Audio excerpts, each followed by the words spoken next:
Assalamualaikum warahmatullahi wabarakatuh. Halo semuanya, perkenalkan nama saya Dida Duni dengan NIM 81114221138. Saya mahasiswi Fakultas Hukum Universitas Negeri Semarang angkatan 2022. Di video kali ini saya akan menjelaskan implementasi nilai-nilai Pancasila dan teori Gustav Brugge dalam asas praduga Rehmatik Haid berdasarkan dengan perspektif HAM untuk memenuhi tugas mata kuliah yang diampu oleh Bapak Pratama Herli Helambang dan Bapak Gustomi. Cekidot.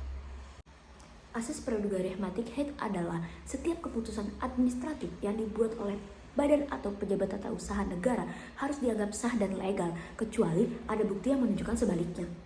Asas ini biasa disebut dengan praduga kebenaran, menuntut bahwa setiap tindakan hukum harus dilakukan dengan mematuhi norma dan prosedur yang berlaku. Namun dalam penerapannya, asas ini tidak selalu berjalan dengan mulus. Dampak dari ketidakpahaman ini bisa berujung pada pelanggaran hak asasi manusia, sehingga penting untuk mengeksplorasi dan memahami bagaimana asas ini dapat diterapkan secara efektif. Penggunaan nilai Pancasila sangat penting untuk penegakan hukum dan perlindungan hak asasi manusia, karena Pancasila adalah fondasi negara Indonesia. Integrasi teori Radbruch pun akan memastikan bahwa asas praduga Rehmatik Haid tidak digunakan untuk melindungi keputusan pemerintah yang jelas-jelas melanggar hak asasi manusia. Integrasi antara nilai Pancasila dan teori Radbruch dalam pelaksanaan asas praduga Rehmatik Haid dapat membantu menciptakan sistem hukum yang lebih adil dan berkeadilan.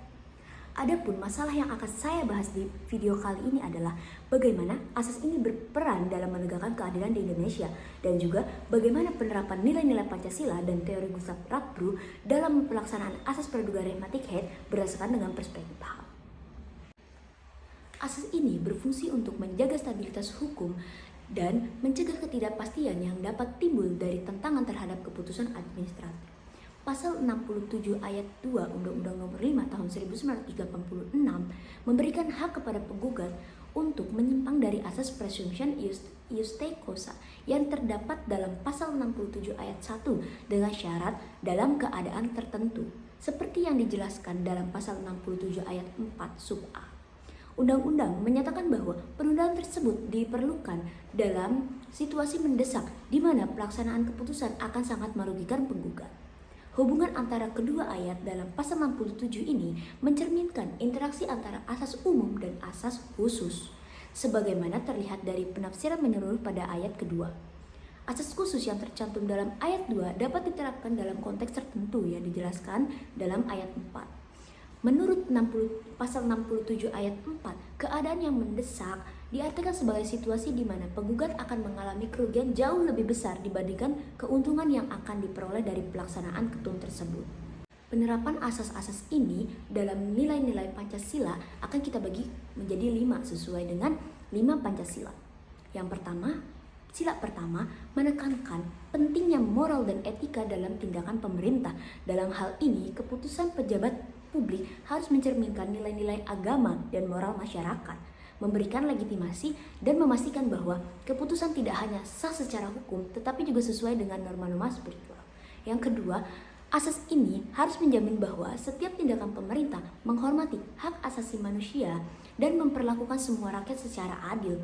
Petun berperan mengawasi agar keputusan tidak merugikan pihak tertentu dan memenuhi syarat keadilan sejalan dengan prinsip perlindungan hukum yang setara. Yang ketiga, penerapan hak asasi ini mendukung persatuan dengan memberikan kepastian hukum kepada masyarakat. Dengan menganggap setiap tindakan pemerintah sah hingga terbukti sebaliknya, masyarakat merasa aman dan hak-haknya terjamin, menjaga stabilitas sosial dan mencegah konflik. Yang keempat, asas ini mendorong partisipasi masyarakat dalam pengambilan keputusan.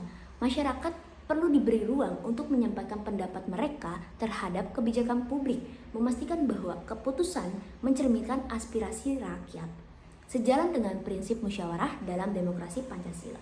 Yang kelima, menekankan perlakuan adil bagi seluruh rakyat Indonesia meskipun tindakan pemerintah dianggap sah. Keputusan harus tetap adil dan tidak merugikan pihak tertentu, memastikan semua lapisan masyarakat mendapatkan haknya tanpa diskriminasi. Baik, selanjutnya, Radbruch sendiri mengemukakan bahwa setiap aturan harus mencakup 3 nilai dasar. Yang pertama adalah keadilan, yang merupakan aspek filosofis menekankan pada perlakuan setara terhadap kasus serupa. Keadilan tidak hanya bersifat normal, tetapi juga mencerminkan kondisi sosial dan moral masyarakat. Dalam konteks asas ini, meskipun tindakan pemerintah dianggap sah, penting untuk memastikan bahwa keputusan tersebut tidaklah merugikan hak-hak individu maupun kelompok tertentu. Pengadilan harus mempertimbangkan aspek keadilan saat menilai tindakan pemerintah yang dihadapkan pada gugatan. Yang kedua, kemanfaatan mengacu pada aspek sosiologis di mana hukum harus memberikan manfaat bagi masyarakat secara keseluruhan. Hukum harus responsif terhadap kebutuhan dan harapan masyarakat. Dalam penerapan asas ini, keputusan pemerintah harus memberikan dampak positif bagi masyarakat. Jika suatu keputusan dianggap merugikan, hal ini perlu dievaluasi kembali untuk memastikan hukum berfungsi sebagai alat kesejahteraan. Dan yang ketiga, kepastian hukum, aspek yuridis yang menuntut agar hukum dapat diterapkan secara konsisten. Kepastian ini penting agar individu memahami hak dan kewajiban mereka dalam kerangka hukum yang ada. Asas praduga ini memberikan kepastian bahwa tindakan pemerintah dianggap sah sampai ada bukti yang dapat mengembalikan posisi tersebut. Namun, kepastian ini tidak boleh mengorbankan keadilan dan kemanfaatan. Pengadilan harus memastikan bahwa kepastian hukum tidak digunakan untuk menegakkan keputusan yang tidak adil. Selanjutnya kita akan memasuki pada kesimpulan dari penjelasan yang sudah saya jelaskan sebelumnya. Pengaruh asas praduga rehmatik terhadap pelaksanaan dan pembatalan keputusan tata usaha negara di Indonesia menunjukkan bahwa asas ini berperan penting dalam memberikan kepastian hukum dan perlindungan bagi individu. Asas ini menyatakan bahwa setiap ketun dianggap sah hingga ada keputusan pengadilan yang membatalkannya, memastikan bahwa pelaksanaan keputusan tidak terhambat oleh gugatan yang diajukan. Hal ini mendukung stabilitas pemerintah dan mencegah terjadinya kekacauan dalam administrasi publik, sekaligus melindungi hak-hak individu dari keputusan yang merugikan mereka, sampai ada pembuktian sebaliknya di pengadilan. Penerapan nilai-nilai Pancasila dan juga teori Gustav Radbruch dalam konteks asas ini menggarisbawahi pentingnya keadilan dan kemanusiaan dalam sistem hukum Indonesia. Pancasila sebagai dasar negara menuntut agar setiap keputusan yang diambil oleh pemerintah tidak hanya sah secara hukum, tetapi juga adil dan berpihak pada kepentingan masyarakat.